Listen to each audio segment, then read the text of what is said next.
You have probably heard the story. Marco Polo travels to China, tastes a miraculous frozen dessert, and carries the secret home to Italy.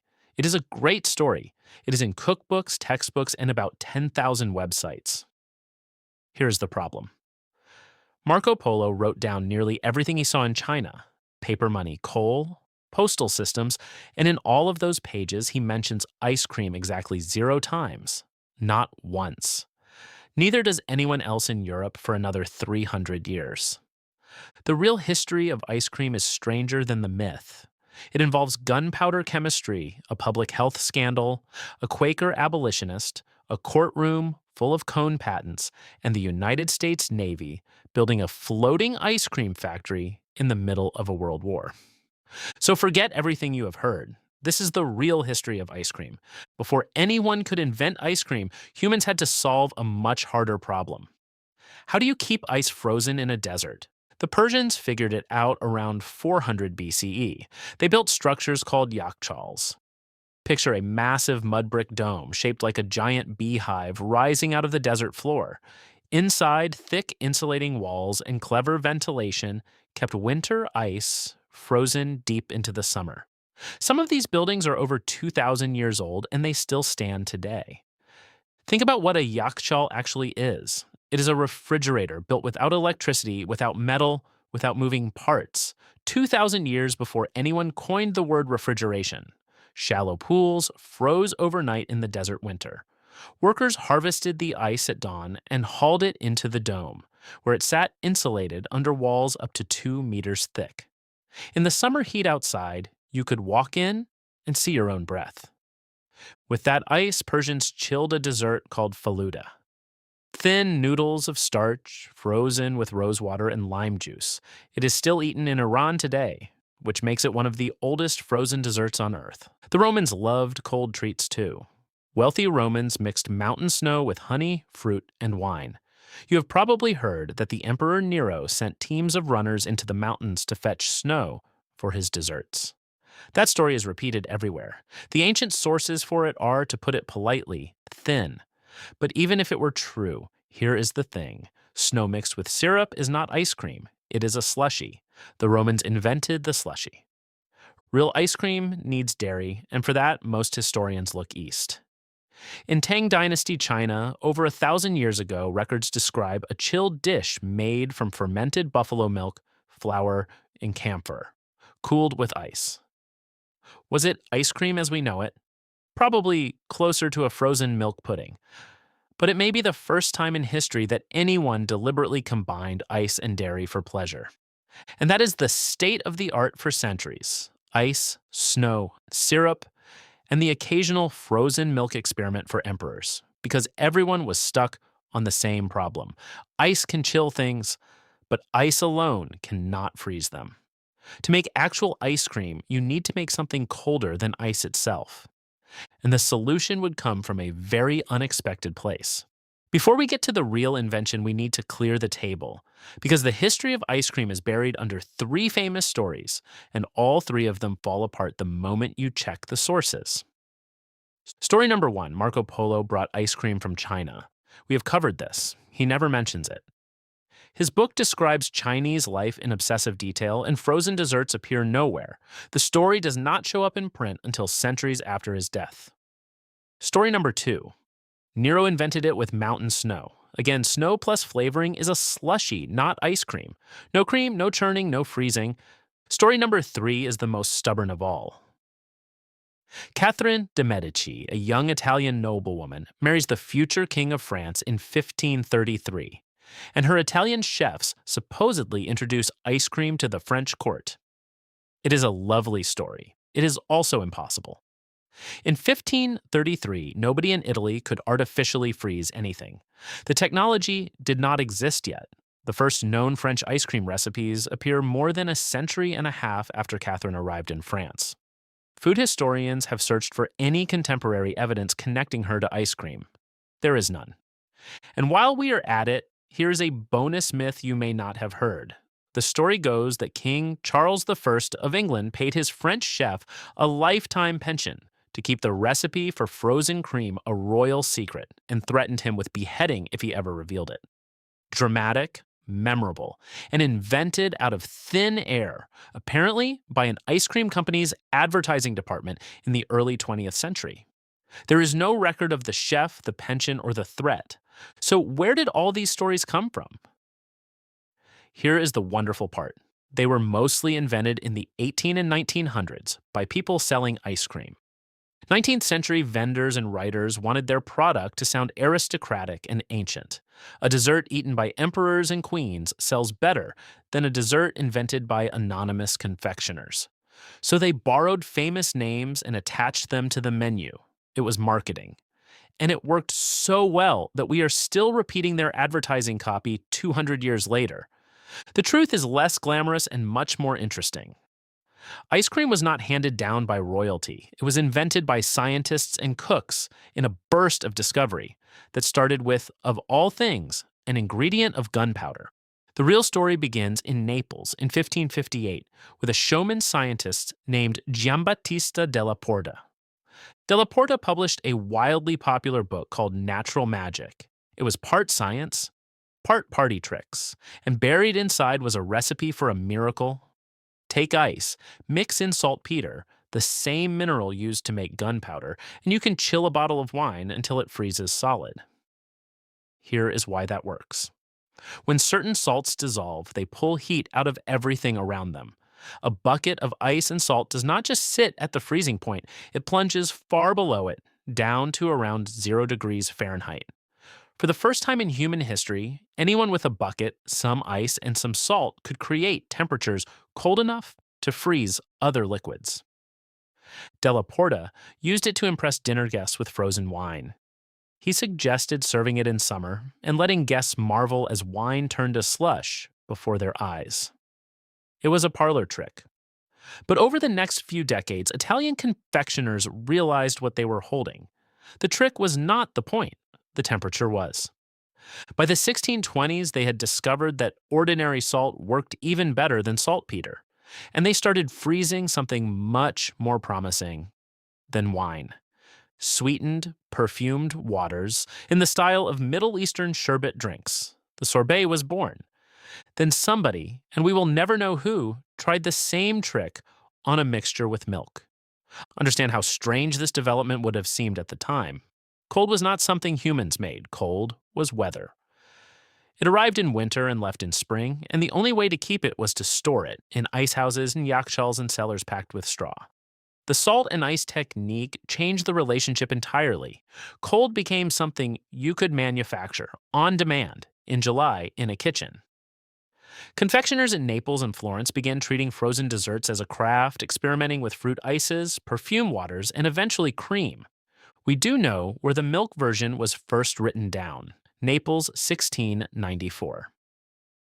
A steward named Antonio Latini published a collection of sorbetto recipes, including one made with milk, sugar, and candied citron or pumpkin. A milk sorbet.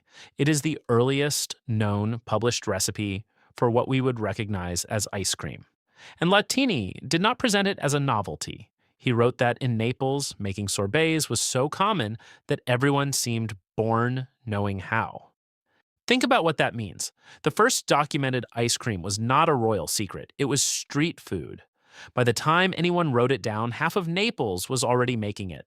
So the real inventors of ice cream were not Marco Polo, Nero, or a French queen. They were anonymous Neapolitan confectioners running kitchen experiments with gunpowder chemistry. History rarely gives them credit. Today, we are giving it to them. While Naples ate ice cream in the streets, Northern Europe treated it like a state secret. The first time the words ice cream appear in the English language is May 1671 at Windsor Castle. A record of the Feast of St. George lists the dishes served, and among them is one plate of ice cream. Just one. And it was served only at the table of King Charles II. Every other table of nobles watched the king eat a dessert most of them had never seen before. Ice cream made its English debut as the ultimate power move. Across the channel, ice cream was about to go public. In 1686, a Sicilian named Francesco Procopio opened a cafe in Paris called the Café Procope. It served coffee and it served ices, and it became one of the most famous establishments in Europe. Voltaire was a regular.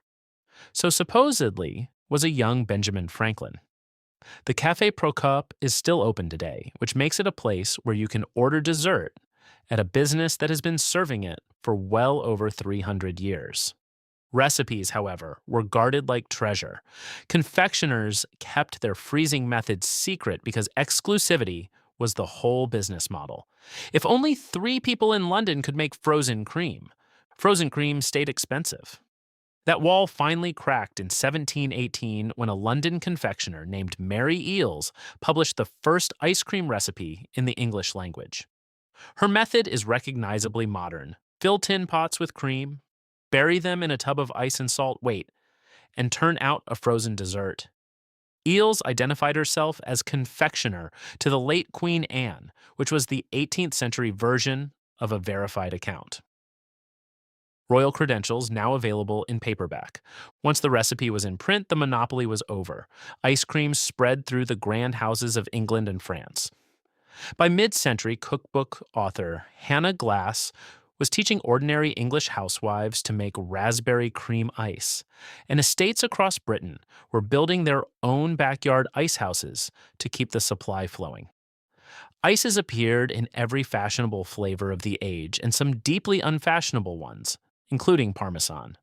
Within a generation, ice cream crossed the Atlantic, where it was about to meet its most enthusiastic customers yet, because no country in history has loved ice cream like America. The founding fathers were ice cream fanatics, and the receipts prove it. In the summer of 1790, George Washington spent around $200 on ice cream from a single New York merchant. That was a serious sum, worth thousands of dollars today. Spent on frozen dessert in a single summer by a sitting president. The purchase records still exist. Thomas Jefferson went further. He came back from France with a handwritten vanilla ice cream recipe, 18 steps long, which now sits in the Library of Congress. It is one of the earliest known American ice cream recipes, written in the hand of the man who wrote the Declaration of Independence. Jefferson served ice cream at the president's house, sometimes encased in warm pastry, which baffled and delighted his guests. One visitor described it as balls of frozen material enclosed in crusts. In other words, Thomas Jefferson was serving something suspiciously close to baked Alaska in the early 1800s. And Dolly Madison made ice cream a fixture of White House entertaining, famously serving it at official functions. Her favorite flavor, according to tradition, was oyster. Yes, oyster ice cream. The 1800s were a different time. But the most interesting figure in early American ice cream is someone most people have never heard of. Augustus Jackson was a black confectioner in Philadelphia. By tradition, he cooked in the White House in the 1820s before striking out on his own. What is well documented is that he built a successful ice cream business in Philadelphia, developed improved freezing and handling techniques, and became one of the wealthiest black businessmen of his era. He is sometimes called the father of American ice cream. Some details of his story are debated by historians, and we will flag that, but his success in that era, against those odds, is not. Then in 1843, ice cream got its industrial revolution from a woman named Nancy Johnson. Until Johnson, making ice cream meant hours of stirring and shaking by hand. Johnson patented the hand-cranked ice cream freezer, a cylinder inside a bucket of ice and salt with a crank-driven dasher that scraped and churned the mix as it froze. Faster, smoother, easier. Her basic design is still used in hand-crank machines today. And here is the detail that stings. Johnson sold her patent rights for $200, the same amount Washington spent on ice cream in one summer. Her invention would help build a multi-billion-dollar industry. By the mid-1800s, Philadelphia had become the ice cream capital of America. Philadelphia-style ice cream, made without eggs, pure cream and sugar and flavor, was famous across the country, and the city's confectioners were celebrities. When people in other states wanted to signal quality, they simply called their product Philadelphia ice cream, whether it had ever seen Pennsylvania or not. It was the first great ice cream brand, and it belonged to an entire city. Then, in 1851, a Baltimore milk dealer named Jacob Fussell had a problem. too much surplus cream and nowhere to sell it. So he froze it and started selling ice cream wholesale at half the going price. It worked so well that he opened the first commercial ice cream factories in America. Fussell, by the way, was a Quaker abolitionist who supported the Underground Railroad. The father of the American ice cream industry spent his profits fighting slavery. Ice cream was now cheap enough for ordinary people, and ordinary people were about to consume it in ways that horrified public health officials. Before electric freezers, the ice cream boom ran on a global trade in frozen water. A Boston merchant named Frederick Tudor spent decades convincing the world that ice was a product. People laughed at him. He went to debtor's prison twice, and then it worked. New England crews sawed ice out of winter ponds, packed it in sawdust, and shipped it around the planet. Ice from Massachusetts cooled drinks in India, in the Caribbean, in Persia. They called him the Ice King, and the industry he built made cheap ice, and therefore cheap ice cream, possible on a scale nobody had imagined. In the cities, ice cream hit the streets, and the people selling it were overwhelmingly immigrants. In London and New York, Italian street vendors known as hokey pokey men pushed carts through working class neighborhoods, selling cheap ices to children. The name probably comes from their sales cry, mangled from Italian into English. For millions of city kids, a hokey pokey man's cart was their first taste of ice cream. The dessert of kings had become the treat of the streets, sold for pennies by men whose names never made it into the history books. There was just one problem with penny ice cream: the container. In London, vendors sold scoops in little glass cups called penny licks. You paid a penny, licked the glass clean, and handed it back. The vendor gave it a quick wipe, or did not bother, and served the next customer. You can see where this is going. The same glasses, licked by hundreds of strangers a day, became efficient little disease delivery systems and were blamed for spreading tuberculosis and cholera. London banned the penny lick in 1899. Remember that problem? Reusable containers, unhygienic. Hold that thought, because the solution is coming and it is delicious. Meanwhile, in America, the soda fountain became the social center of small town life. And it gave us a dessert whose origin story is a genuine, ongoing 100-year fight. The ice cream sundae, two towns both claim it. Two Rivers, Wisconsin, says a customer asked a soda fountain owner named Edward Berners to pour chocolate syrup over ice cream in 1881. Ithaca, New York, points to hard evidence. A newspaper advertisement for a cherry sundae, spelled Sunday, printed in the Ithaca Daily Journal on April 5, 1892. It is the oldest documented sundae in existence. Skeptics note that Berners would have been a teenager in 1881, and that the earliest accounts of his story surfaced decades later. Ithaca has the paper trail, Two Rivers has the better legend, and they defend it fiercely. The two towns have traded proclamations and mayoral trash talk since the 1970s. The war is real, and it is still cold. Why the strange spelling Sunday with an AE? The popular explanation is that it was a workaround for laws and customs against selling soda on the Sabbath. So fountains sold the ice cream without the soda and softened the holy name. Historians have not settled it. Like so much of ice cream history, the true story melted before anyone wrote it down.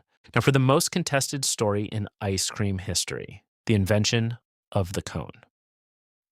The legend goes like this. St. Louis World's Fair, 1904. A blazing hot summer. An ice cream vendor is doing such good business that he runs out of paper cups. In the next stall, a Syrian immigrant named Ernest Hamwi is selling zalabia, a crisp, waffle-like pastry. Seeing his neighbor's crisis, Hamwi rolls a warm waffle into a cone, hands it over, and the ice cream cone is born on the spot. A perfect story of immigrant ingenuity saving the day. Here's the problem with the legend. The ice cream cone already existed. In New York City, an Italian immigrant named Italo Marchioni had been selling ices from a push cart since the 1890s. Handling the penny lick problem, remember those disease-ridden glasses, Marchioni started serving his ices in edible containers. In 1903, a full year before the World's Fair, he received United States patent number 746971 for a machine that molded edible ice cream cups. And a year before that, in England, another Italian immigrant, Antonio Valvona, had patented a similar device for baking edible biscuit cups. So, did Hamwi invent the cone? Almost certainly not. Did the legend survive anyway? Absolutely. And here is where it gets messy. At least half a dozen different vendors later claimed the World's Fair story for themselves. Hamwi told his version. So did a man named Abe Dumar, and a Turkish vendor named David Avayu, and the Nichols family, and others.